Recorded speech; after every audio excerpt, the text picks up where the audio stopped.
What script did you sell for $1 million? Wow. So the script I sold for $1 million was something called Stanley's Cup. And this is like, at this point, it's kind of like ancient history. It was 1995. And I was approached by a producer who had this idea for a hockey movie. And they, he went to another writer who was not available. So, I guess my agent at that time felt I had a similar writing style to the writer he really wanted. And so he agreed to develop it with me. So we developed it out together.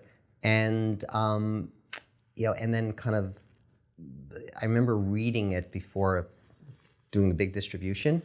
And I had this weird experience. I read the script and got teary at the end, at the climax of my own story, which really doesn't happen that much. So, I mean, maybe, while watching my bar mitzvah video, I'll get a little weepy. But while reading the script, generally I am not affected that way. And I went, oh, I think I might have something here. Because it just touched me in some weird way, even though I had literally just finished the script and I was just rereading it. So we went out with the script and almost immediately started getting interest. It's like we went out with the script on a Tuesday and almost immediately started getting interest.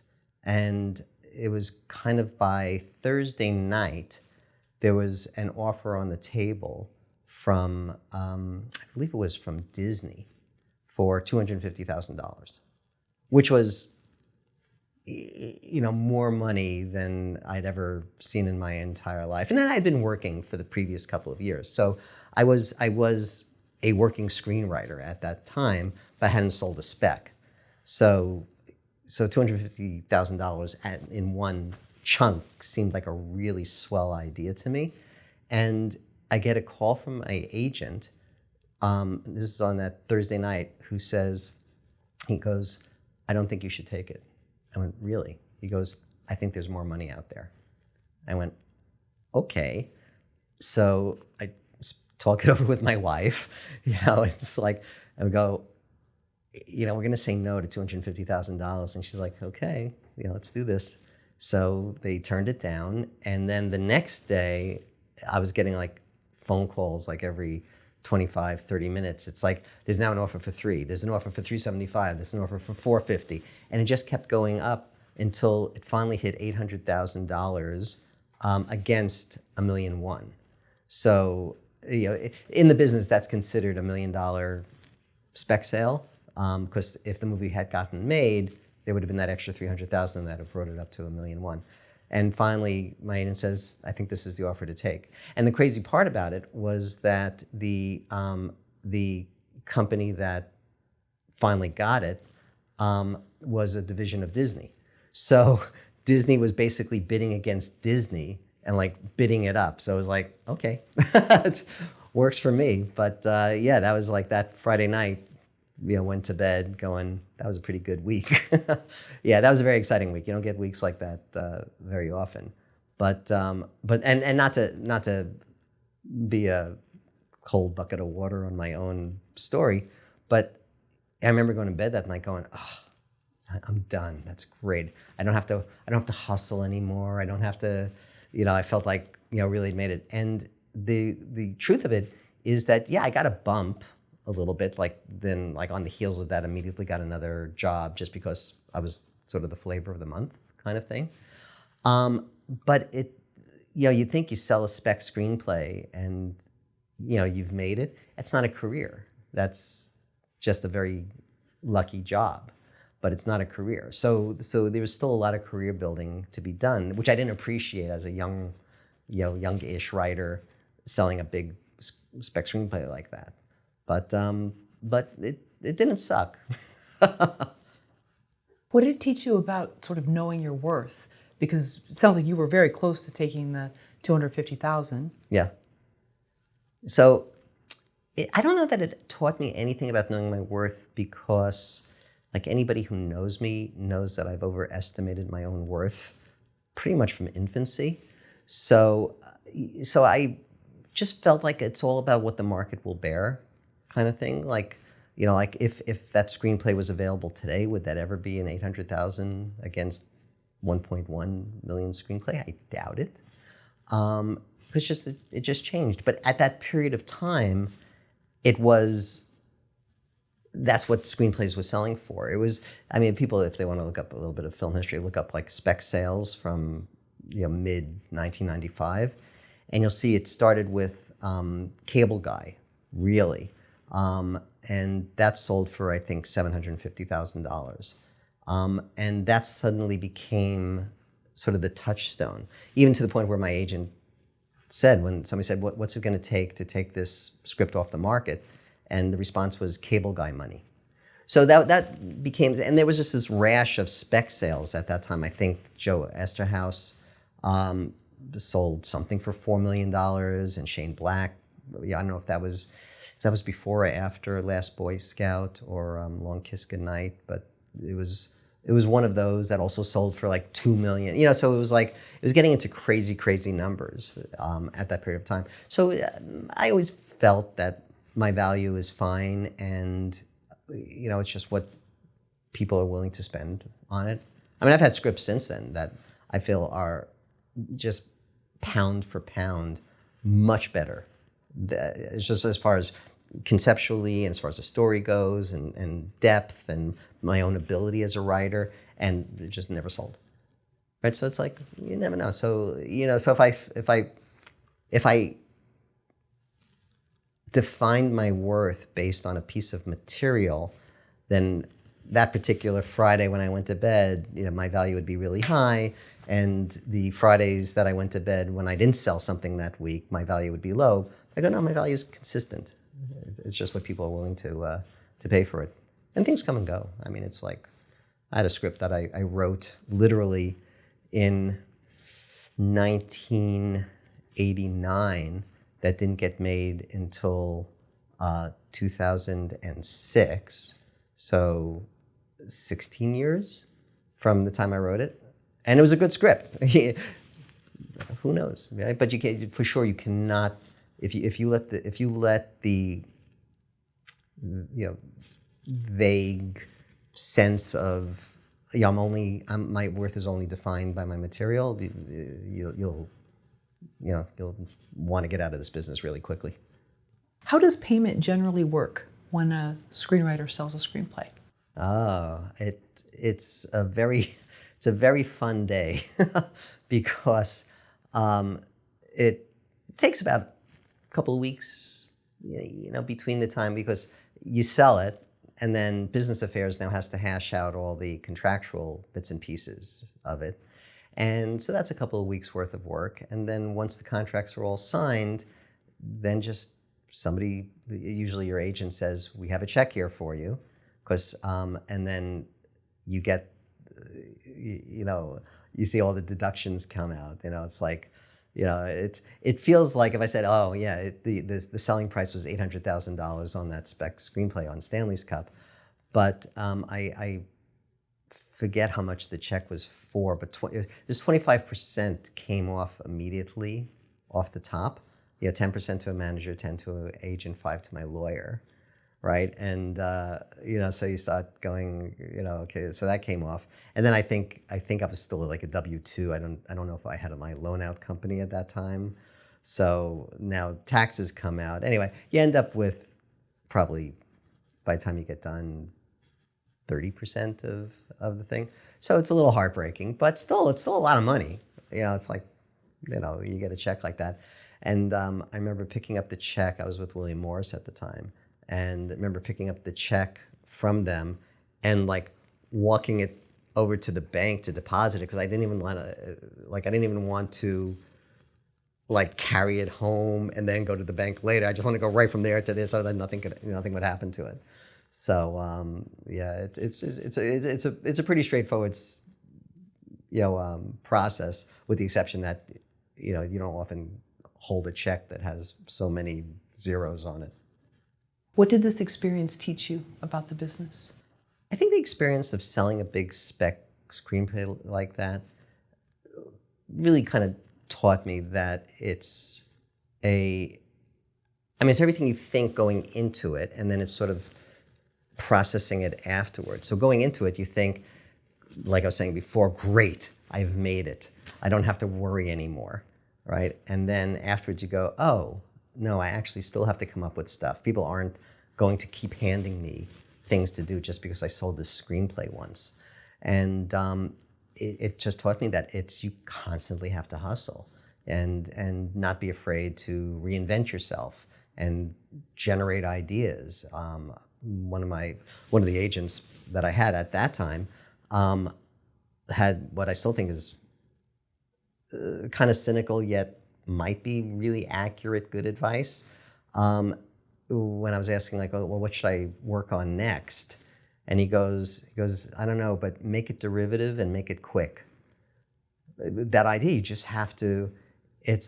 I mean, occasionally, I haven't taught screenwriting in seminars for a while, but when I did, I would usually start with asking everybody who was coming to hear me talk, like, how long does it take you to write a screenplay? And I'll go, if it takes you, everybody takes, 3 months, raise your hand. And, a couple of hands would go up, right? 6 months, more hands would go up, right? 8 months to a year, probably that's where the bulk of the hands went up. And I said, anyone who did not raise your hand for 3 months, you're probably not going to make it in the business, because you don't have time. If you want to make it, if you want to have a career, it's going to take you 10 years of slugging away at it, to launch a career. And if you're writing one screenplay, every year, it's like, okay, well, great, that was 10 screenplays, but you're not going to get any good until you get to your 7th or 8th screenplay anyway. So just bang them out, learn something from every screenplay. So make it derivative at that time just meant, there's a movie that you really liked from 10 years ago, if there's something derivative from that still speaks to you, you should work on that. But also don't work on it for a year, just bang it out. So, I mean, I was at that period of time, I was just trying to be a machine. I mean, I'd be cranking 3-4 scripts a year, specs, just because you just had to keep, it's like buying lottery tickets, right? It's like, buy one lottery ticket, you buy 100 lottery tickets, you got maybe a greater chance statistically. So every screenplay is a lottery ticket. So that's kind of like what I learned from it, is that, it's just, you constantly have to hustle. You can feel good about yourself for a little bit after some success, and you want to take the successes. You want to feel good about yourself, but don't let the successes define you or take you off your guard or make you feel, lazy, or, I don't have to do anything anymore. No, constantly have to do stuff.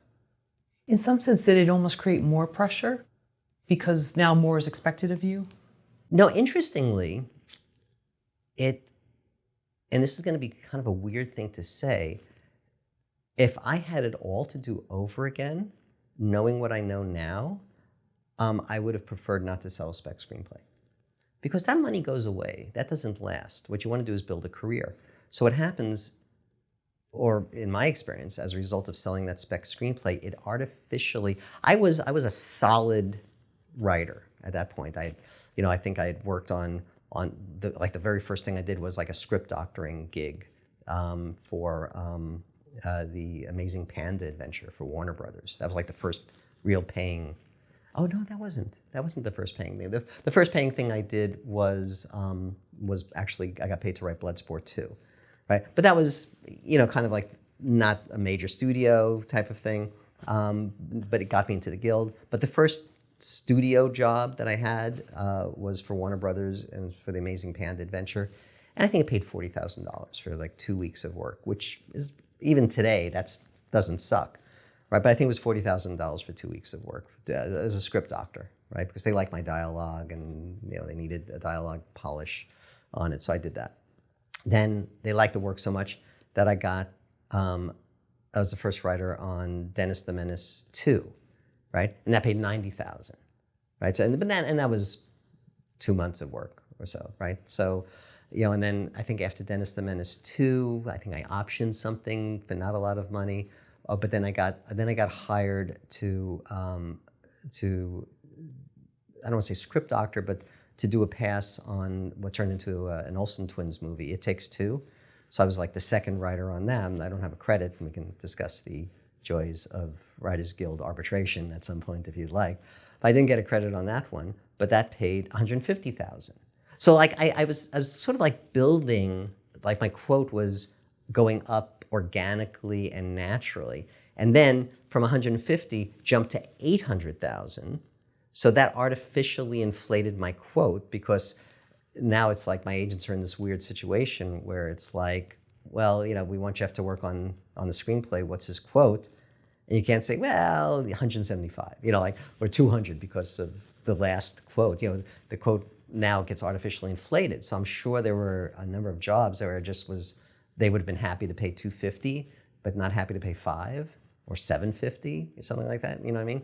So in a weird way, it kind of priced me out of the market, and then I had to take a step back and, and kind of sort of rejig, my career and say, let me look at television also, let me, expand. So, so it was kind of, I don't want to say that selling the spec was the worst thing that ever happened to me. It clearly wasn't, but with the benefit of hindsight and a little bit more knowledge of how the business works, it was like,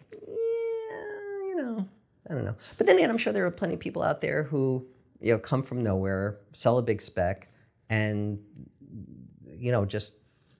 that's their, that becomes their career path, and it's all fine. I think what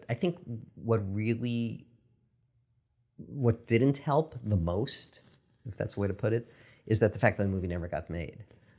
Had the movie gotten made and it was a hit, that changes one's career trajectory. So this was purchased. It had a very specific time frame with which it had to go into production. Like it was purchased in May and it was supposed to go into production by October. It had Dennis Leary attached to star and Chris Farley as the co-star. Just really is sort of a weird kind of sports comedy about the Stanley Cup going missing, right? So so I had Dennis Leary and Chris Farley, and the director was Jim Abrams, from Airplane and the Abrams, the Zucker, Abrams team. So it had like all the elements in place to be fast-tracked into production, but Jim Abrams was going through a dark period in his life because he had a son who was very ill. So he was like who I think the son is fine, or was fine, afterwards. But he really wanted to make it less of a silly comedy and get like more serious of it. So they hired some other writers to come in after me, and they did a draft, and it became kind of very serious, and the studio didn't like it. They liked the funnier version of it. But now it's like it's gone down, and they paid those guys $500,000 to rewrite the screenplay that they already paid, $800,000 for, and then it became sort of unusable. And so then they were in the process of going back to say, okay, let's kind of go back to what we liked. And then Chris Farley passes away, and then so it was like this sort of domino effect of just ill-timed fortune. So had it gotten made, I think sort of the lessons would have been potentially different. But well, I love where you took it. At what point did you realize this isn't happening? When I as a courtesy, I was sent the rewrite of the script, and I read it and I went, I just felt with everything in my gut that this thing is just not shootable. It was, I mean, the script was, I mean, at the risk of sounding like an old TV guy thing, it was like a zany comedy, road trip comedy, with hockey's Stanley Cup, and the rewrite turned it, like no joke, basically into Rain Man.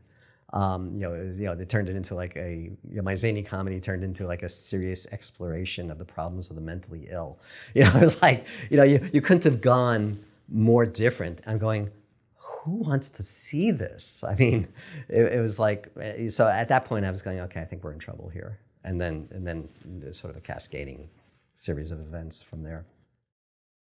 Why do you use 4-act story structure instead of 3-act story structure? Because I'm Jewish.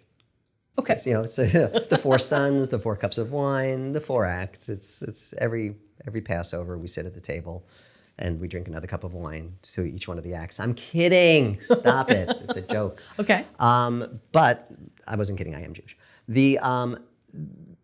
I found it to be an easier way of just thinking. It makes things balanced. Like 3 acts. On a typical 3-act structure, it's Act 2 is twice as long as Act 1 and Act 3. So why not just call it 4 acts already? So you can have like Act 1, Act 2A, Act 2B, and then Act 3. I mean, I think in the early days when I was working on the system, I think that's how I was calling it, and then that just felt confusing. So I just went with, Act 1, 2, 3, and 4. So it's a 4-act structure, but it's all the same. I mean, it's all, 3-act structure. I forget who it could be. Truby does a 6-act structure. Sitfield's 3 acts. It's like, we're all talking about the same stuff. It's really just, here's your pie. You're going to slice it into 8ths or 16ths or whatever. So, and then other pieces of my understanding of story structure played nicely with the 4 acts. So, the 4 archetypes, things like that. So it just felt like 4 acts made things, kind of brought a nice order to the universe. Did anybody fight you on it, or no? Oh yeah, people fight me all the time. But I mean, in terms of, did they say that can't be done? It's always, and you said, sure, why not? Why, it's 2A, 2B, and no, it's like, and every conversation I have like that is always just silly. I mean, it happens now where like I'll talk to people who are working on like TV shows, like even like an episode of television where it's every story's got a beginning, a middle, and an end. So at the very least, you can subscribe to a 3-act structure for your TV show. But people say, well, but we don't have commercials, so therefore it's 1 act. I'm going, okay. If whatever floats your boat, it all comes out the same anyway. See, I'd like to think that my understanding of story structure is not proscriptive, it's descriptive. So I just choose to describe a well-told story like this. Somebody else could choose to describe a well-told story using different terms and different terminology. I mean, everybody does. Blake Snyder, had his way of looking at it. Truby, McKee. We're all talking about the same stuff. It's not like if you looked at Star Wars or Avengers Endgame. It's like the movies become different depending on how you describe the structure of it all. So. So to me, it's kind of a semantic sort of argument. Just for my purposes, it makes things very orderly when you look at it in terms of sort of the flow of a story. You can divide it into quarters. What are plot points and why are they important?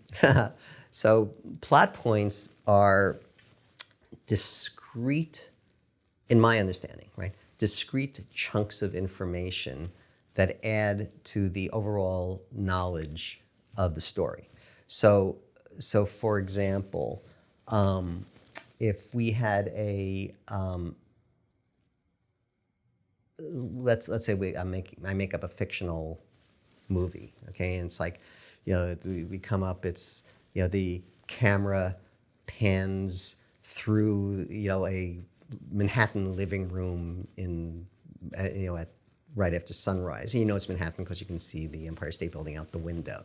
And it ends up and you see like there's a music stand, that as the camera's moving through this apartment. So okay, somebody's into music. And then there's an artist's easel. So they're into music and also art.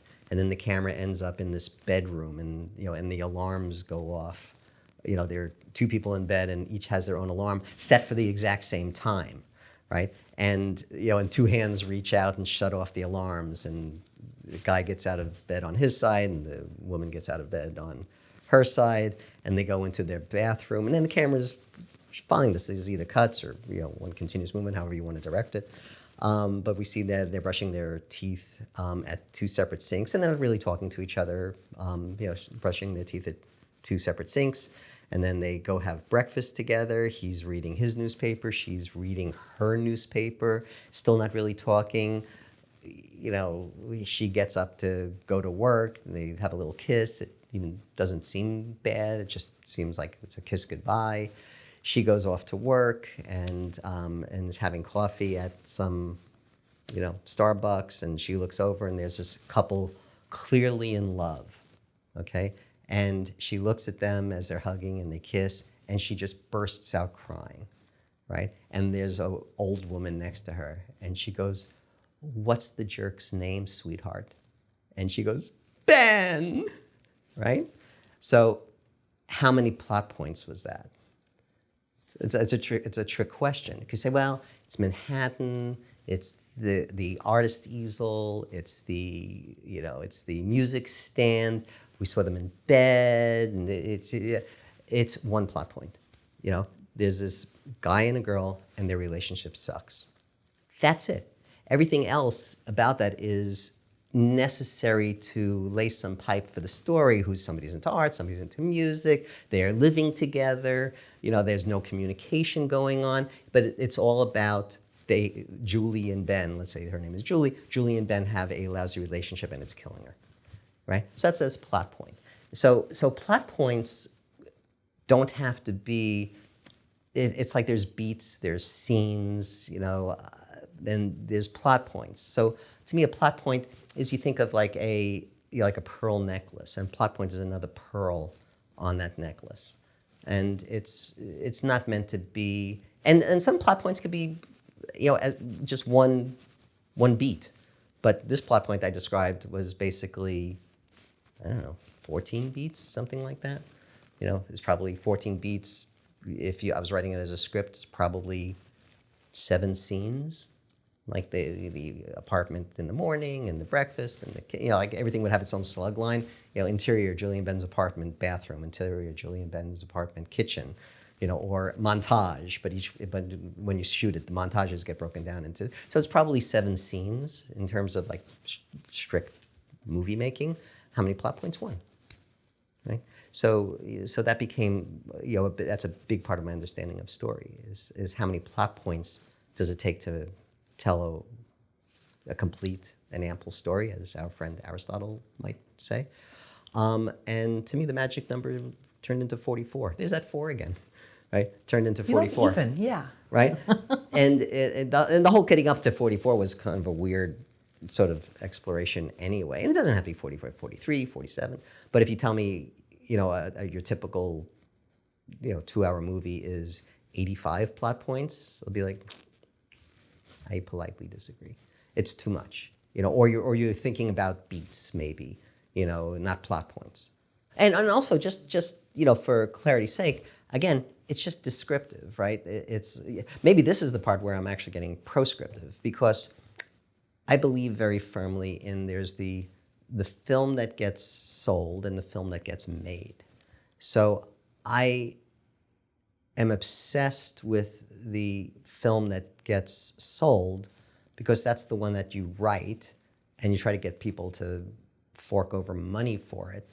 But that's the one you have control over. That's like yours as a writer. And that's the one that you can really influence. Once you sell it, like if we go back to the Stanley's Cup story, I had no control. Once I sold it, no control over the direction of the story and how would it get rewritten and who was going to be in it and what's the director's take on it. So it's like, so I'm really occupied myself with the writing a script that could get sold. And for that, you want to tell a story in a way that the person who will buy it can understand it. and that story can kind of get into their heart and soul. So to me, 44 plot points turned into, that's a very manageable story, and following, a kind of a guideline of what does a well-told story look like, just felt to me like that enhances your chances of selling something, because you're telling a story in a way that people are kind of programmed to hear the story. Which is not to say that people shouldn't do crazy, ambitious stuff. It just so everything, everywhere, all at once is crazy, ambitious, doing really well. I haven't examined it to see, but I can almost guarantee you, even with all that's going on, that it is hitting. It's hitting the plot points in the right order and in the right places. It just does it with crazy, wild imagination. Right, so so for me, it's not like every good movie or every popular movie has to follow this system, but or every movie written or every movie ever made follows this exact system. It doesn't, right? But every movie that really kind of sinks in and gets to people, pretty much, whether it's intentionally or not, is following something very similar to what I prescribe. What is the central question? The central question. I love me a good central question. So the central question, not to sound like I'm quoting, but I think I might be. So the central question is the question that once it's definitively answered yes or no, your story is over. So, and central questions apply to screenplays for sure, and even TV series, like a season of a television show might have a central question for the TV for that season, and each episode might have has its own central question for for each episode. So it's a central question is really just a way to make sure that you're hitting sort of the emotional and intellectual and personal thrust of the story. So really, a good central question is really like three components. It's like I think Sid Field called it like professional, personal, and private. Which was this idea that if you look at like Star Wars is kind of a classic example that I use. You've ever seen Star Wars? Okay, so Star Wars. You say, what's the central question of Star Wars? The professional question is, will Luke destroy the Death Star, right? The personal question is, will he save Princess Leia?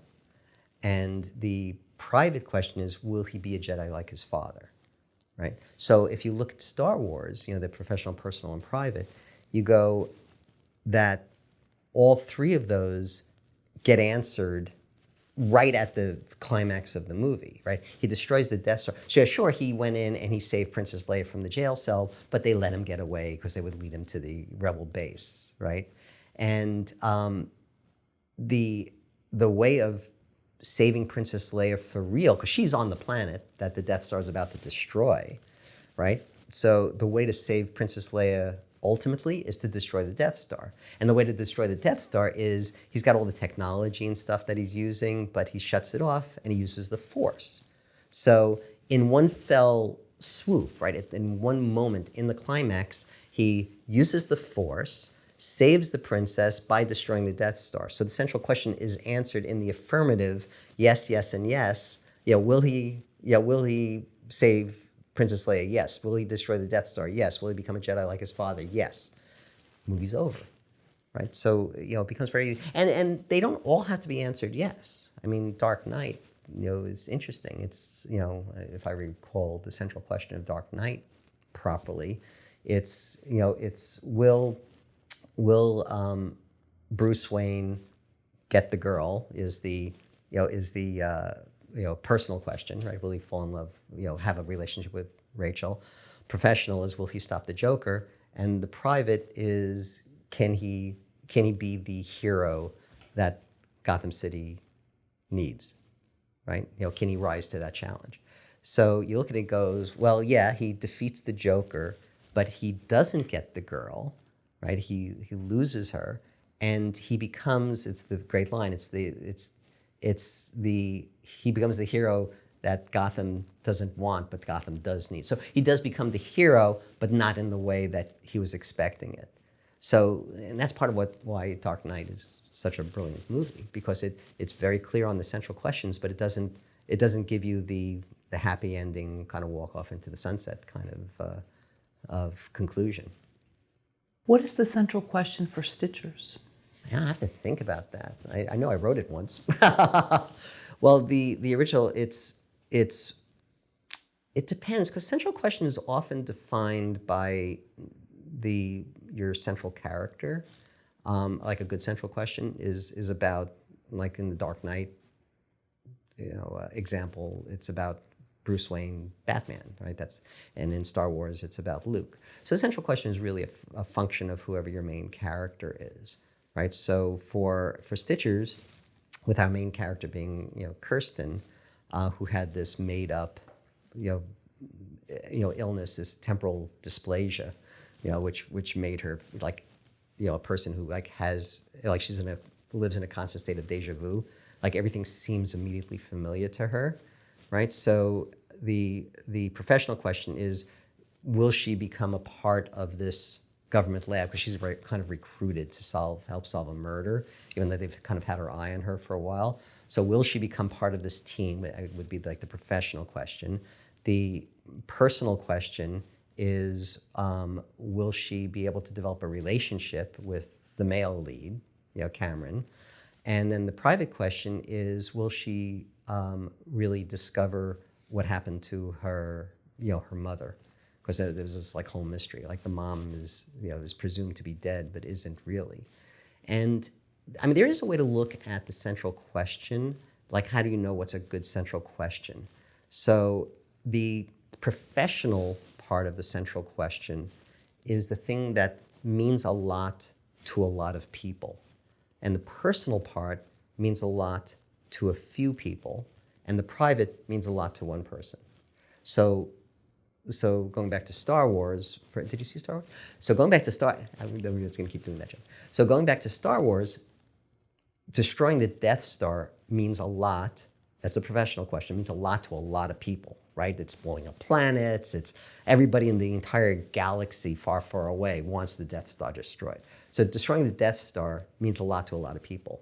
Will Luke save the princess means a lot to a few people. It certainly means a lot to the princess. It means a lot to the rebels. I don't know that saving the princess means a lot to somebody on some planet, far, on the other side of the galaxy, right? It doesn't mean a lot to everybody. So it means a lot to a few. Will Luke become a Jedi like his father means a lot to Luke. So that's a good way to look at your central question. Like, what means a lot to a lot of people, a lot to a few, and a lot to one. And that's a good way to kind of define your central question. And it helps focus your main character. Because everybody's kind of obsessed with, character-driven stories and stuff like that, which sounds odd because I always approach my stories from a plot-heavy stance first, rather than character. A character comes later in some weird way. I know this is like controversial, and people will think that I'm an idiot or will wildly disagree with me about it. And it's like I'm espousing some like satanic approach to storytelling. What? Plot first, character second? I don't know. Maybe it's because I like characters pop into my story head kind of fully formed, so I don't worry about them as much as I worry about getting the plot right. So yeah, it's sort of a double-edged sword. I stopped myself. I was going to say something controversial, like if you have a really well-told story with a poorly constructed main character, you might very well still sell that. Because somebody will look at it and go, oh, here's what this character needs to do to better serve this really well-constructed story. So because you're going to get notes and you're going to get rewritten and stuff like that.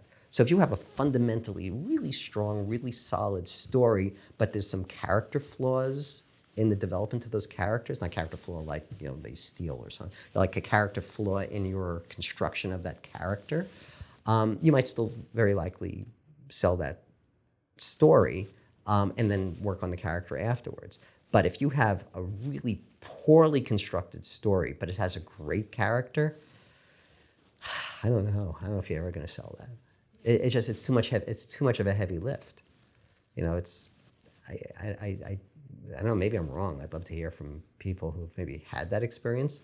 But to me, with everything I know about the business and about marketing and about selling and about what people want or don't want, it feels to me like it's a much safer bet to have a strong story with a character that could use a little bit of work. If the character is terrible, I mean, then it's, you know, but if you're within spitting distance of a well-constructed character who's in a really well-constructed story, that's far better than, you know, having a perfectly constructed main character who's saddled with this just useless story.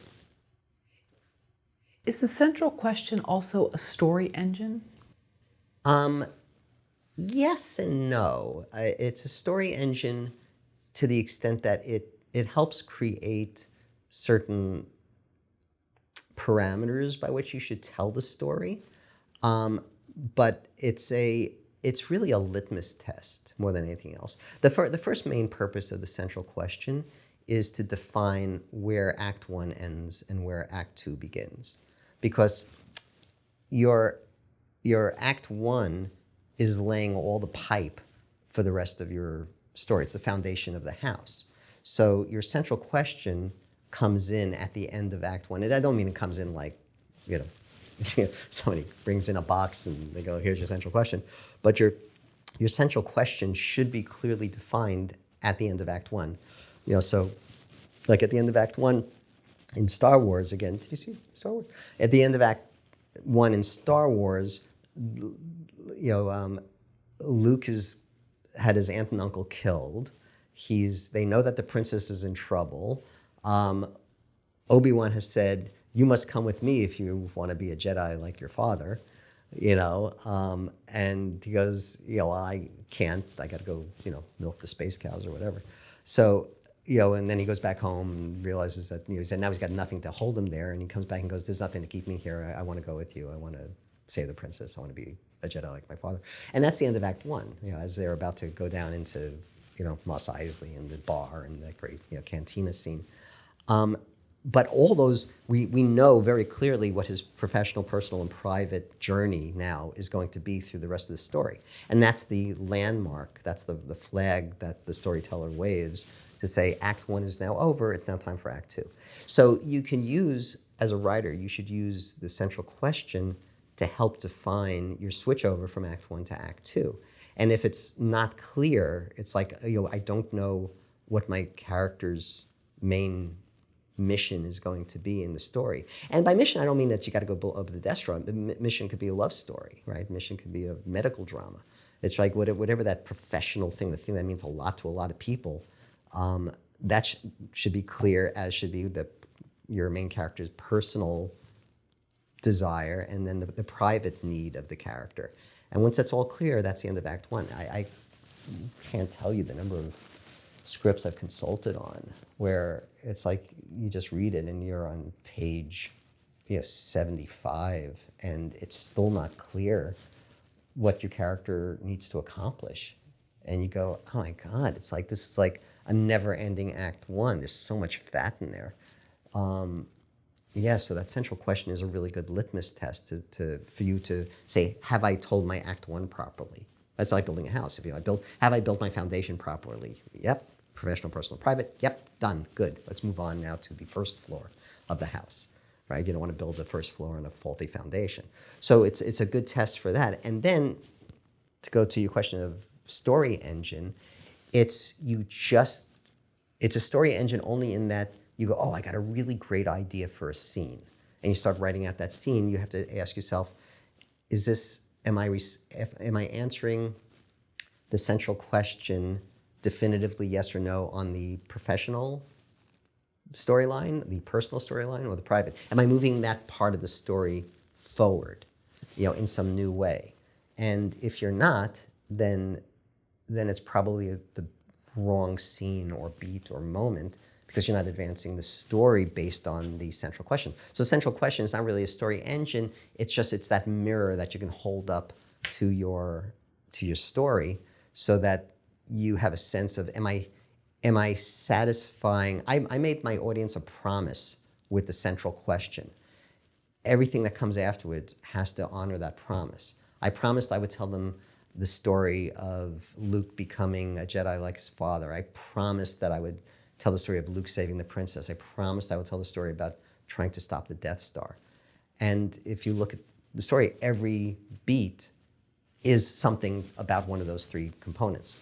And if it's like cut to, Luke goes to a pet shop and decides that he wants to buy a dog, you go, it might be the sweetest, cutest, most fun scene, in the history of fun scenes, but, it's not moving the story forward. And there's actually, just going back to Star Wars again, there's plenty of outtakes and scenes that were shot that exist that you can find, and just watch those scenes and go, oh, that's why it didn't make it into the finished story, right? Because it's not advancing. It's not adding another pearl to the necklace. It's really just emphasizing a pearl that's already there, and you go, you don't need it, right? So yeah, you got to be judicious on it. And it's kind of like another reason why, because I've worn many hats in my career. When I started off in editing, back in the editing rooms in New York, in film and sound editing, and I would just watch the anxiety, as they would get all this footage in and say, oh my God, they've so overshot, and stuff they don't need, and like stuff that gets cut out and cut out and cut out. Like everybody knows the stories of like people's performances end up on the cutting room floor, and the first cut of a movie was 4.5 hours long, and they finally get it down to 90 minutes. You go, how much time and money that wastes? Like, it's just crazy. So I'm a fan of construct a really well told story. Don't fill it with fluff. Don't have Luke going to get dogs, because it's never gonna make it into the finished product anyway. What is the Jungian concept of the hero within, and how does it work within storytelling? So the whole Jungian approach for filmmakers feels like it's a bit of a catch-all bucket, where, like everybody likes to put into Jungian. And Jungian was dealt with a lot of like symbols and hidden meanings and things like that. But in the most, I think, concise and well-constructed version of this came from the book Hero Within, by a person named Carol S. Pearson, who I don't think she's alive anymore. This book's fairly old, but Carol, if you're still with us, I apologize, but I think she may have passed on. But anyway, she was a psychologist who wrote a book as a self-help book, with the idea, and it was like the hero within. I think it's like 6 archetypes we live by, and her idea was that if you can define yourself by one of these 6 archetypes, which was like, warrior, wanderer, orphan, martyr, innocent, magician. There we go. I actually got them all. So you can kind of define yourself by one of these archetypes, you could then say, well, I don't want to be a martyr. I want to be a warrior. And then she was able to chart, well, based on classic literature, how did stories that had orphans who became, or martyrs who became warriors, what was that journey like? And so she was sort of interestingly extrapolating from literature self-help lessons, which was really kind of interesting. Like most people who get into writing kind of define, like I want to be like, Bruce Wayne when I grow up. I want to be like whatever, Harry, and when Harry met Sally. It's like you start imagining yourself as these characters. She kind of went the other way. She says, she was kind of like, you can learn lessons from those characters and reimagine yourself, into a different character. It was kind of like an interesting approach. So, so for her, it was a self-help manual, and which kind of described sort of the history of literature, and I think it was like literature and poetry and theater that she was pulling her information from. I tripped upon it from a friend of mine who's a very gifted writer who got kind of shafted by one of the Writers Guild strikes, kind of like just cut him off at the knees at a certain point. But brilliant mind, brilliant writer, great insights into storytelling. A lot of the things that I understand about story came from this ongoing conversation I had with him. His name was Gilbert Evans, and so very much a lot of my whole approach to storytelling was based on this ongoing conversation Gil and I would have back and forth about, oh, I just realized this. Oh, I just realized this. And we would like kind of share this information. And he had stumbled across this book, The Hero Within. And I like clearly remember this conversation. And I'm talking about like 1997, 1998, somewhere around there, where Gil calls me up and goes, oh, I just discovered this really cool book called The Hero Within. It's got these 6 archetypes. And I was looking at some of the movies that I really like, and I noticed that the main character moves through 4 of the 6 archetypes like clockwork. I was like, really? So he was saying, yeah, it's like Act 1, the main character is an orphan of some kind, either a figurative orphan or a literal orphan. So the main character is an orphan of some kind in Act 1. Act 2, they become a wanderer, and we'll tie it back to the central question at some point. But Act 2, they become a wanderer. Act 3, in my 4-act structure, they become a warrior. And Act 4, they become a martyr. And it's like, wow, it's really interesting. It can't possibly be true, but it's really interesting. And then I started looking at movies and stories and going, oh my God, it is true. Like every well-constructed story, the main character goes through these 4 archetypes like clockwork. And it just became like this, it almost became like it's like one of the defining cornerstones of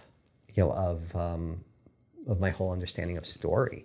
Was that like so many things kind of like fell into place as a result of understanding those 4 archetypes, even to the point where, like one of the earliest kind of aha moments I had was talking to an exec at Disney, who I pitched some story. I don't even remember what it was anymore. But I pitched him a story, and he went, "Yeah, that was okay, but your story, didn't answer the 4 central questions." I was like, okay, what might those 4 central questions be? And it's like, who's your main character? What are they trying to accomplish? Who's trying to stop them? And what happens if they fail? Right? So suddenly you went, understanding the archetypes suddenly started to shed some light on the central question, not central questions, the 4 questions of the film. Like, who's your main character? It's on the orphan. What's he trying to accomplish? That's wanderer, right? Who's trying to stop them, right? That's warrior. Because somebody's trying to stop you, you're going to stop them back. That's warrior. And what happens if they fail? That's martyr. So it's like suddenly like everything started folding in on itself. That these archetypes started now relating to the 4 main questions of your story, which then started relating into the 4 acts of the structure that I had. You can now start saying, oh well, Act 1 is who's your main character and orphan. Act 2, right? And it's just everything just started like lining up really, really neatly as a result of that. So I think there's probably also all sorts of reasons that really smart people know why it works that way. I was just happy that it worked. It's like I don't need to understand the schematic to my microwave to, thaw a piece of chicken. I'm just happy it does it when I hit the thaw button. So there's probably people out there with a much more intellectual and academic understanding of exactly why this works. I'm just happy it does. And I think there's also a school of thought that, in each of these archetypes that we all possess, or all of our characters possess, that there's a dark and a light to them, and how that could be a hindrance or helpful in the story to your character's journey. So, Right. You could say the warrior is brave, but also the warrior could also start fights, and it could cause problems. The innocent could be charming and sweet, but also it could be taken advantage of. So there's different things that. Yeah, absolutely. Right, and that actually plays in with the unity of opposites, which is like a whole other part of it. That whole idea that there's you want to have a layered character. You want to have characters that are not just one dimensional. I mean, you can, and those are perfectly fine characters, and they live in perfectly fine stories. Where it starts getting interesting, though, right, is the difference between Bruce Wayne in the Dark Knight versus Luke Skywalker in Star Wars, right? So it's this, you get a more complex character, but there's a caution that comes with that, is that people sometimes will overly complicate a character just for the sake of overly complicating them, and then the pieces don't hold together, right? You want to be able to like really understand why a character does what they do. Like, I'm not even necessarily talking about like anti-heroes are like a good example, because by their very nature, but you want to have these layered, complex characters. Walter White, from Breaking Bad, was a brilliantly complex character, right? Which was just by itself like a brilliant piece of storytelling. By Vince Gilligan, the idea, how do you take, like, I think even he said, like, we want to take Mr. Chips and turn him into Scarface, right? So that idea of how do you take a guy who's just a family man and he's dying of cancer and he's a high school chemistry teacher and a really, really good guy, and turn him into this brutal drug lord, right? That's a complex character. And all those pieces were kind of there from the beginning. They just like slowly made themselves known to the audience as the series progressed, right? So you don't want to just have like, my character is this, right? My character is that. There's a, I don't remember who came up with it, but of course it was probably in conversation with Gil Evans that we started talking about it, use the term like except when, right? So like Woody from Toy Story, is the friendliest, best toy and leader in the entire history of toys, except when his relationship with Andy gets threatened. Right? And that's what happens with Buzz Lightyear. Buzz Lightyear shows up and threatens Woody's relationship with Andy. Now we see a whole nother side of Woody. So you can take your main character and say, this is who my character is, except when this thing happens. And then that's a trigger to explore another aspect of the character. And with Walter White, I think we start to see him just become this other person 100% of the time, whereas it slowly starts with the car wash and then buying the jeans and seeing his son bullied, and you start to see it bubble out. Yeah. But it's not there yet, and then finally it's full on and there's no turning back. Yeah. It's kind of interesting, like just dawning on me now, it's like another fantastic movie with complex characters was Unforgiven. Like the Clint Eastwood movie from, I don't know, is it 20 years ago by now? 30? It's a long time. But yeah, a terrific, Oscar-winning screenplay. But Clint Eastwood's character of Bill, or William Money, I guess was his name,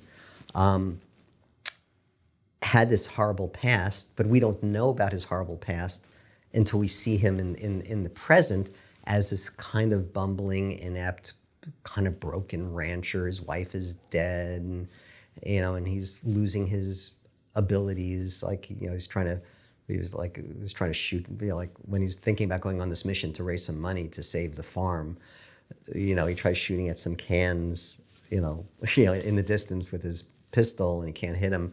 And he like goes inside, and his kids are watching him, kind of like unimpressed. He goes inside and he grabs his shotgun, and because now he can at least hit it with the shotgun. So you're seeing this guy who's like past his prime, and it's only as the story progresses you go, oh my God, this was the most notorious killer in the West, who settled down and forswore his bad ways and is now coming back, right? I mean, it's kind of a very interesting story arc, but he's not.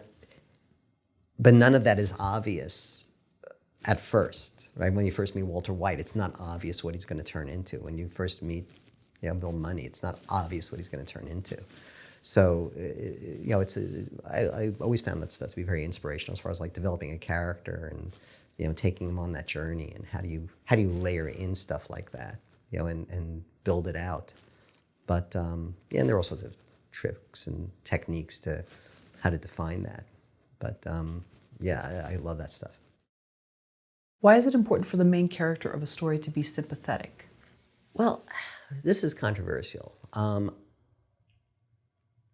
It's a sales technique. I mean, I hate to kind of put it like that, but again, I'm obsessed with stories that get sold, because like anybody who's listening to this who might want to write something, I mean, I guess there are people out there, I've run into them, who they're like, oh, I don't care if I sell anything, I'm just satisfying this artistic urge, and, more power to them. But, but I'm like, like I'm a father, I'm a grandfather, I've got 4 kids, I've got 3 grandkids, I've got a mortgage, I've got expenses. Like, people, it's expensive to be alive. And if you want to really devote yourself to screenwriting, I want, and somebody's coming to me for advice, I want to give you advice that can move the needle and try to help you not just achieve your goal of writing a script. Like not anybody can write a script, but almost anybody can write a script. Getting a script sold is a whole nother skill set. So for me, the idea of a sympathetic main character makes your script more saleable. So it's because people, I don't care what people say, they'll, I like good anti-heroes, whatever. It's like, at the end of the day, the vast majority of people want characters that they can empathize with, that are sympathetic, that you're rooting for them to achieve their goal, right? That, that's really kind of what I mean by sympathetic. It's like you want this character to achieve what it is they're setting out to do. You're rooting for them because now you're emotional, you as the audience, you're now emotionally invested in the story. I was just watching something, what was it? I was just watching something the other night. I wish it doesn't stick in my memory because it had this flaw, is how you're watching the movie and where, I really wish I could remember what it was now, and where 2/3, 3/4 of the way through the movie, it wasn't a TV show, it was a movie, and I look at my wife and I go, do you care what this character is up to? And she's like, no. I go, yeah, me neither. It's because the character just wasn't sympathetic. It's like there was nothing there for us to root for. I didn't want them to achieve their goals, right? So, so it was just, kind of like one of these things where it's like, it got made, obviously, and I mean, things get made all the time for all sorts of reasons, but if you want to break into the industry, you want to try to stack the deck in your favor as much as possible. And just in my experience, trying to sell a script with a sympathetic character is a much better business plan than trying to sell a script with an unsympathetic character. And I'll throw a caveat on that, is that you don't have to make you want to selling a script and having a career are two entirely different things, right? Completely. Like I I mean, and I'm not bad mouthing them because they're at all. But you look up, if you look up sort of the career trajectory of, I think Jeff Arch, who wrote Sleepless in Seattle, right? The original of it, which kind of got rewritten by Nora Ephron. But and then you look up the career arc of Len. I forget his last name, but he's the one who wrote Cable Guy, who started that whole sort of like domino effect of screenplay sales, kind of back in the day, or he was one of the people as part of it. It could have been Shane Black who started the thing in the mid '90s, but Len, blanking on his name, there's one. Look him up on IMDb, and you'll see that selling those scripts, which were great. Well, Cable Guy's not a great script, but it did get made, but it didn't translate into career security, right? So the goal is not to just sell a script. The goal is to have a career. So there's kind of almost like a two-part kind of thing with this, is that if you can sell a script, you're better off trying to sell that script with a sympathetic main character. But there is something also to be said to write a script that's unproducible. I know it's going to sound strange and very contrary to everything else I'm saying, because an unproducible script becomes memorable in some weird way. So it's like, that's part of building the career. This is part of feeding your family, right? So you can do both. And this is also why I say like make it derivative and make it fast. Why, going back to if it's taken you a year to write a script, you're not going to make it. Because if you can bang out two of these scripts, like here's one with a really sympathetic character, and here's one that is this crazy script that's kind of unproducible but super memorable, and you can do both of those in 6 months, you're building up this like, oh my God, this person has got depth and interesting things going on, right? But I'm going to buy this one, but I'm not going to forget this one. Right, I got, and this is advice I got from a producer who was telling me that somebody, and I had this advice. I was when I was doing research for my book. I was doing interviews with producers, and this producer gave me this advice about every writer who wants to have a career should write something that's completely unproducible. And he gave the example of he had a script about whatever, right? Completely unproducible. Nobody would ever make this movie. But many years after this producer read that script, he goes, I never forgot that writer. I never forgot that screenplay. I'm relaying this story now, right? Like, I don't know how many years later, 20 years later, and I remember the story. So it makes you memorable, which is what helps build your career. But you want to also feed the family. So that's why you get to like the sympathetic character part. So you can have your unsympathetic characters, or you are. I mean, I would tell everybody that. Like, you want to have your little, artsy fartsy, interesting screenplay. Great, write it after you've got some money in the bank because you sold something that people wanted. So to me, that's why sympathetic works. Do you think that's sometimes a deciding factor in how far someone will go, is that they think, oh, I'm selling out?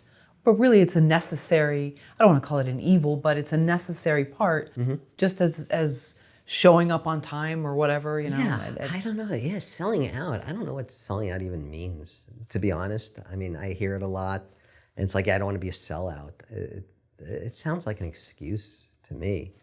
It's like, well, obviously, unless you're living in your parents' basement, and you don't need money, or you're independently wealthy, then that's fine. Do whatever the hell you want. But assuming you want to make money at this thing that you're telling me you want to make money at, then you're not selling out. You're just being smart, right? It's like, I don't know, like if somebody wants to open up a pizza shop, and and there's the absolute best brand of tomato sauce that everybody uses, and every pizza shop that uses this tomato sauce, everybody says, oh, the pizza's so delicious. And you go, I'm not going to use that pizza sauce. I'm selling out.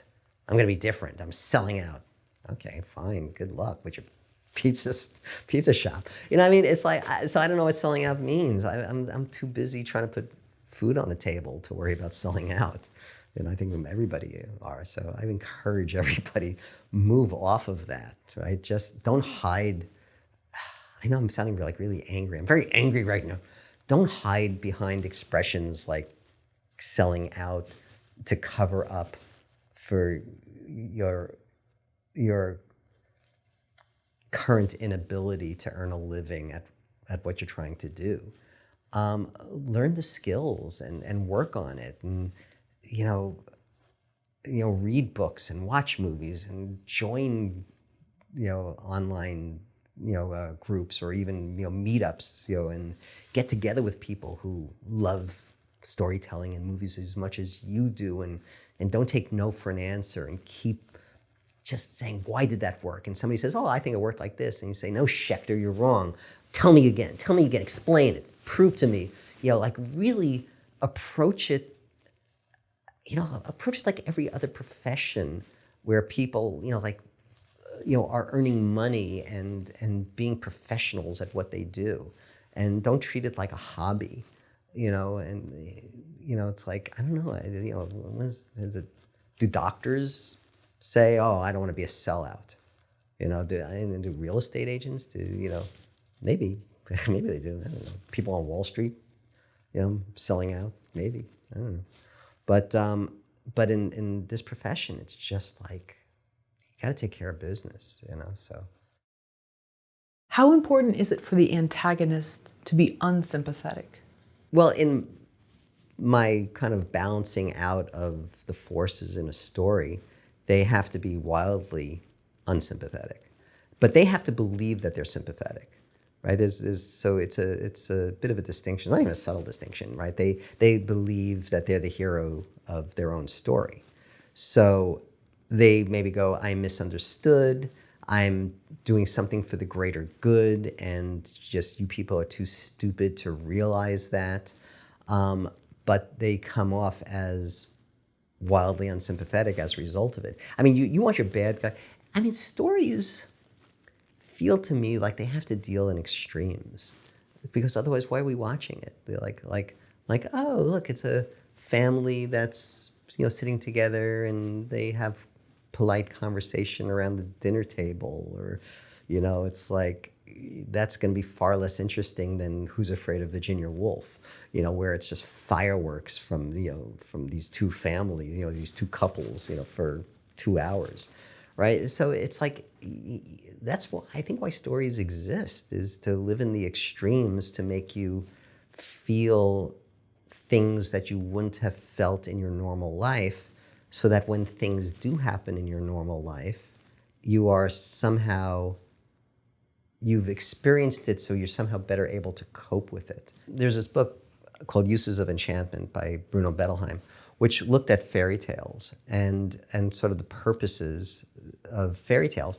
And a lot of the whole history of fairy tales was designed as horrible stories that you told your kids, because the world was this incredibly scary place. So by telling these stories, it would prepare kids for these potentially catastrophic things that were inevitably going to happen. So things like Little Red Riding Hood, where she gets into bed with the wolf, and it's the red cloak. I mean, it's all about losing one's virginity, at least according to Bruno Bettelheim. In Uses of Enchantment, and even things like nursery rhymes, ashes, ashes, we all fall down. That was because of the Black Plague, the ashes were from them burning bodies, and we all fall down, it's because they thought that the plague was maybe carried by ash and smoke and stuff. So it was like, so stories had this purpose of, and even Aristotle talked about it, to create within you these very extreme emotions, so that you felt like you went through that, so that at some point in your life, if you're faced with a challenge, similar to what you've experienced by watching a well-told story, you are somehow, you've got some emotional inoculation against being devastated by these horrible things that happen, because you've kind of experienced it through somebody else's journey, meaning you're a character in a story, which is another reason why you go back to the idea of a sympathetic character, because if I'm going to learn the lesson in the extreme from a character, I have to sympathize with that character or empathize with that character. I have to feel that character very deeply. And that will benefit me as just a human being, because I've now experienced that emotion from that story more completely, which, if we go by the Bruno Bettelheim Aristotelian version of the purpose of story, makes me a better human, or a human better able to cope with challenges in my life. So, I mean, so to me, like, storytelling is such a noble purpose, if you look at it that way. You know, that this whole idea that you know, that you need the sympathetic character and the really unsympathetic main character, so you can experience life at the most extreme edges rather than the top of the bell curve where, you know, everything is kind of fine and normal, right? You want to feel the exhilaration of a sympathetic character overcoming challenges, and you want to feel the danger and the tension of a unrelenting, very unsympathetic antagonist at the other extreme. So, because that's going to make the victory that much better, you know, and therefore the emotional connection that much better, and therefore my ability to cope with things as a human being emotionally that much stronger. So, yeah, so to have like sort of characters that are straddling the fence, it could be a perfectly fine story, but to me it doesn't fully satisfy that sort of noble purpose of storytelling. Unless they drastically change. Unless they drastically change. In one end. Right. Yeah, but you still want to have, but you have to be careful with those drastic changes, because you don't want it to feel artificial, right? That you look, I think we all, there's a balance between compassion and justice, and you want, if you've got like a really bad villain, do you want them to see the light, or do you want them to have the snot kicked out of them, right? So it's challenging as a human being, because as a human being, you say, look, we have to love people, we have to have, right? But, if we're going to tell the fictionalized story of Hitler, do we want the big climax to Hitler, for Hitler going, oh my God, I've been wrong all this time, I'm so sorry. Hitler goes on his apology tour, and he really feels badly, and he starts adopting orphans, and he's just the best damn, stepfather, adoptive father you've ever. No, I want him dead. He needs to be punished for what he did, right? So, and I don't think that it's indicative of a faulty humanity to want to see really bad people brought to justice, and even if that justice means having the snot kicked out of them. I was just thinking, just Tom Hanks has almost always played a sympathetic character, except in Elvis. I don't know, there might be other ones. Elvis, he was definitely a darker character. Yeah, Road to Perdition. Oh, okay, there you go. Yeah. Good, and it's on the top of my head because it's famously so few roles. Right, almost Henry everything. Fonda. I mean, everybody lost their minds when he played the psychopathic villain in Once Upon a Time in the West. Okay. Right, because Henry Fonda was on Golden Pond. Yeah. He was the everyman. He was Right, like sure. He was like the Jimmy Stewart. It's just this. Right. Everybody loved. He's just this. And then he takes this role as truly the Frank, I think was the character's name, the psychopathic. Wow. Villain. But what's interesting is that like had you cast Adolf Hitler in that role, you'd go, yeah, we expect that. You cast Henry Fonda, and suddenly it's emotionally much more driven because you have such an association with Henry Fonda as everybody's dad. Sure. Right? You Sure. know, it's like it's the fall from grace. Is you drop something from an inch, it doesn't make much of a noise. You drop something from 10 feet, and it makes a big effect. It has a big thunk. So that's the thing with these characters. It's like they play against type sometimes. What is the biggest mistake you see writers make with the antagonist? I think the biggest mistake I see often with the antagonist is that the antagonist is not committed to their goal. Like they want their goal, but they're not committed to it. And the way to become committed to it is to believe 100% in the correctness of the goal. So you can have an antagonist who is driven to do things, but if it just feels like they're doing it because they have nothing else going on, or they have to be really committed to it, really wanting it. I mean, like going back to Star Wars, the Emperor is the ultimate antagonist. He believes he's not just being evil for the sake of being evil. He thinks he's bringing peace and order to the galaxy. Like without his agenda, he's the ultimate believer, and you got to break a few eggs if you want to make an omelet. If he doesn't do what he's going to do, the entire universe will fall into some sort of state of total chaos. Where he says, okay, look, maybe I've got to destroy a couple of planets to achieve my goal, but if I don't, even more planets will get destroyed because there'll be such chaos.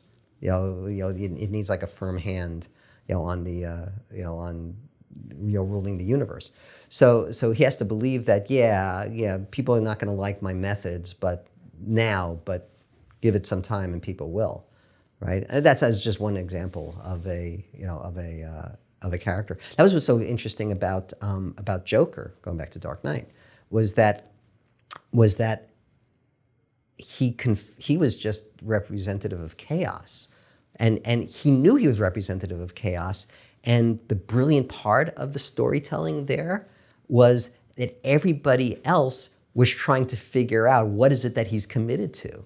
Everybody understands storytelling. Like in Gotham City, when trying to look at the Joker, everybody is like, well, you can't, they're not actually having this conversation. It's like, well, he's clearly the antagonist of our life right now. What is he really committed to? What does he really want? We have to be able to negotiate with him or talk to him or how do, and Heath Ledger, brilliantly is like, he goes, do I look like I have a plan? He goes, like, I'm like a dog chasing a car. I wouldn't know what to do with it if I caught it, right? But everybody else is trying to, to ascribe some kind of agenda to him because they know that your antagonist is supposed to be really committed to something. He's not. He's just committed to chaos, right? So it was kind of fascinating stuff, as far as like trying to look at it, like what do people really want? It seems like, especially in the Joaquin Phoenix version of the Joker, he was really committed to fixing the brokenness in himself, but he didn't even know it was fixing it. He was trying to alleviate the pain, I guess, in some sense. Yeah. Not to excuse what he did, but he was so broken and so misunderstood, and so that seemed to be what his choices were all based on. Right. Yeah, for sure. It'd be interesting that they just announced the Joker sequel is coming out. Folie à Deux, I think it's called, which is kind of like cool. So it's going to be him and Harley Quinn, who's not going to be Margot Robbie. Who did they just cast as Harley Quinn? I don't remember. But people were kind of like, oh, it's a different take on it all. But Joker's sort of an interesting case because I'm not convinced, and not just me, I think a lot of people are not quite convinced that the entire story of Joker isn't taking place in his own head, like in the asylum.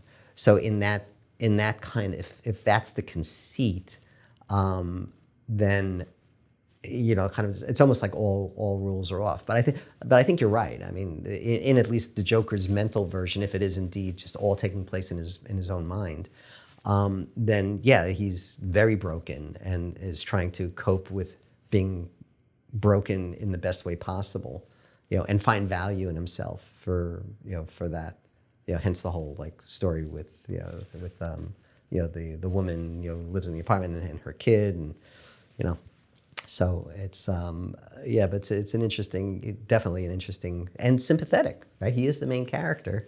It's like you see, it's proverbial undeserved misfortune, right? All the stuff bad that happens to him, he does not deserve to happen. And sympathetic is like takes care of his elderly mother, and is very sweet with her and washes her hair, so it's like, but he's the villain. Why is it hard for writers to talk about theme? It's hard for everybody to talk about theme. Nobody understands theme. I mean, that's a horrible thing to say, that nobody understands theme. Like, oh, as if I understand. It's just, theme is so complex, and so it's like ethereal. It's the proverbial trying to nail Jell-O to a wall, trying to understand theme. It's like, you can get all intellectual about it, and I already regret saying like nobody understands theme, because I'm sure there are people out there who teach in college level courses, and deal heavily with theme, and they can talk very intelligently about theme. I don't care, because I don't know that the super intellectual understanding of theme helps you write one damn word. Again, I want people to have careers. I want people to put money on their table, money in their pockets and food on their table. And, you get all highfalutin and, ethereal talking about themes and how they interrelate with and it's like, okay, well, you talk about that for a while, but why don't you write something? So so for me, I just try to figure out, okay, I'm not that smart. I just want to figure out what's the simplest understanding of theme possible that will help me write, a story, and that's kind of where I stumbled across this idea of, it's defining theme very simply as, heroes ask questions and villains make arguments, and that was kind of it. I know it seems a little bit strange and simplistic to do it, but that's kind of the way to approach it, where it's like there's sort of and I guess there's a classic basis for it, where it's like, thesis, antithesis, and synthesis, right? So you go to let's see, what's a good one? I'm trying to think, this idea of, I'm trying to think like a really good example for theme where okay, we'll use Star Wars again. Okay, so the theme, from a big view, is science versus technology. What's more powerful, science versus technology, right? It's just a theme. You can have all sorts of themes. Is love for family better, stronger than love for the universe? I don't know. So you can come up with anything you want. Whatever helps you tell the story, go with it, right? Don't think there's got to be one absolute. So for me, I went the theme, the accessible thing that I could hang my hat on to tell a story in Star Wars for theme is, it's science versus technology, right? And then you go, okay, heroes, ask questions. What's stronger? Science versus technology. Faith, the Force, versus Jedis versus the Empire, right? With Empire representing technology, right? The Death Star is a big ball of technology, as compared to the Jedis, which is little vanishingly small group of people who are involved in faith, right? So Luke asks, not verbally, but this is Luke's thematic journey, is what's more powerful? He goes, I don't know. What's more powerful, science versus or technology? I don't know. So he's going to spend the whole story pondering that. If you ask the Emperor or Darth Vader or General, Governor Tarkin, on the Death Star, it's like technology is, Vader has an appreciation for faith, but he himself is a product of technology. Luke is asking the question, what's more powerful, faith or technology? And he grapples with that throughout the entire story, right? Everything is about, is about that. All the bad guys have no such questions. They make the argument. Technology is strong. Like Darth Vader is a result of technology. He had faith, and it didn't save him back when he had his fight with Obi-Wan. So faith let him down. He's now surviving based on technology. The Death Star is a giant ball of flashy, blinky technology, right? It's like, the faith is gone from the universe, right? You, my friend, are all that's left of, your faith or whatever, whatever is said to him. So the bad guys have no such questions. They are convinced. They make the argument that technology is stronger than faith. Luke is uncertain, and what does he learn finally at the end is that faith and technology can work together, right? And that's where you get the ultimate strength, right? Because he uses, when he destroys the Death Star, he shuts off the targeting computer, which is him rejecting technology. Use the Force, Luke, right? He's embracing faith, but it's not like he does one of, the Obi-Wan two-finger air move and the Death Star explodes. He still uses technology to destroy the Death Star, right? He uses the torpedoes. So he's using technology in concert with faith, and that's the strongest of all. So it's really an interesting lesson, right? That you don't have to reject, you don't have to be Amish, right? Where you're rejecting technology, right? And you don't have to be, sort of a scientific atheist where you're completely rejecting faith. You can be somebody who's embracing everything that the world has to offer in terms of both spirituality and technology, and that's where you get sort of a complete person. So for me, that's how you tell a story, thematically. That's what you need. So anything more complicated than that, if you feel like, it's like, they talk about like what was the brilliance of Trader Joe's over Ralph's, right? So you go to Ralph's and you want to buy ketchup, right? So you you look at the ketchup aisle, and you've got 45 types of ketchup, right? And you just don't know which one to buy. So you probably go back to the Heinz or whatever it is you're used to buying. Trader Joe's has like one, two types of ketchup, right? So they realized that it seems like giving people a lot of choices is the right thing to do. It feels kind of magnanimous in some weird way, but it leads to the proverbial analysis paralysis. So the same thing with thinking about theme, that people have all these great, and I'm not saying they're invalid, they're just not helpful theories about theme and how theme works in a story. So to me, it's like they all might be right and it all might be fine, and everybody who's taking a college level course in theme, I wish you the best of luck, and I'd love to talk to you about it over a Tito's one day.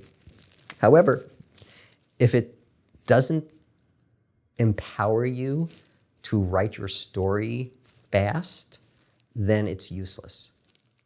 Absolutely useless. Again, I'm strict. I'm like, if it delays you getting a check by 2 weeks, that's 2 weeks wasted. So, so I like to go with like, what's the minimum amount of theme you need to tell a story? And the minimum amount I found over and over again is, heroes ask questions and villains make arguments. How does a writer incorporate theme into stories? Carefully, judiciously, possibly even subliminally.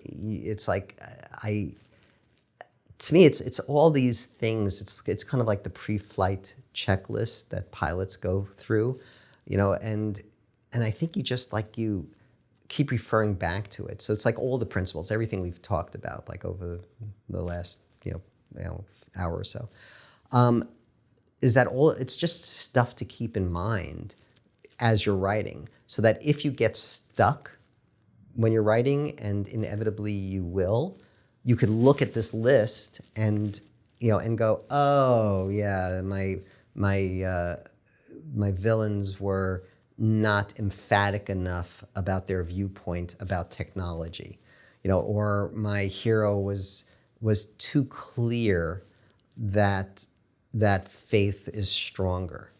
You know, so it's like you can look at a scene and, you know, and ponder it in terms of, oh, I'm in, you know, I'm on page, you know, 55, and my central questions are not clear yet. Well, clearly I've overshot, so let me go back. So everything is kind of a test. So for me, for a writer to incorporate theme, it's like you got to like live with these concepts kind of as a holistic piece, right? As a whole, and until you kind of they get inside your soul and it's like muscle memory, right? You know that, you know, you have to just story muscle memory.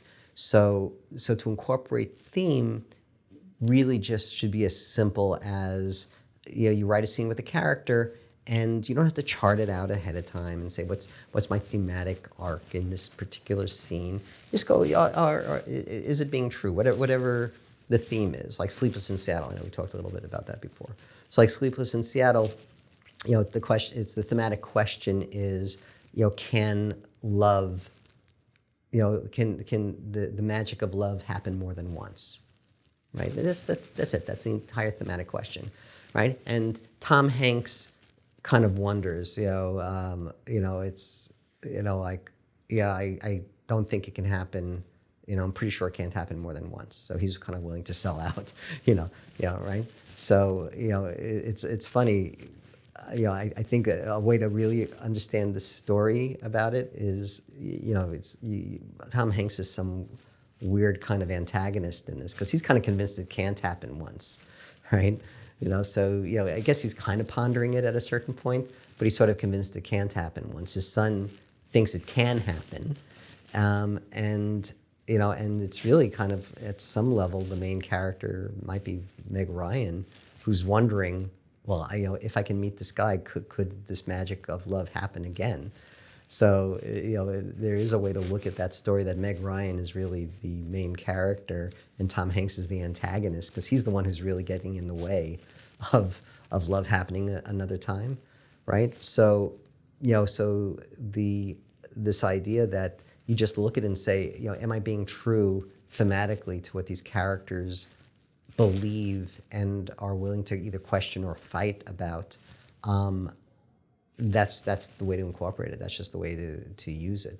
So you don't want to bludgeon anybody over the head, and you can park it. I mean, you know, I can't tell you how many screenplays I wrote before I had anything resembling an understanding of theme, and you know, there's, you know, like, I know this is going to sound a little strange maybe to put it this way, but like everybody has an innate storyteller sense. And some people it's more intuitive and some people it's less intuitive.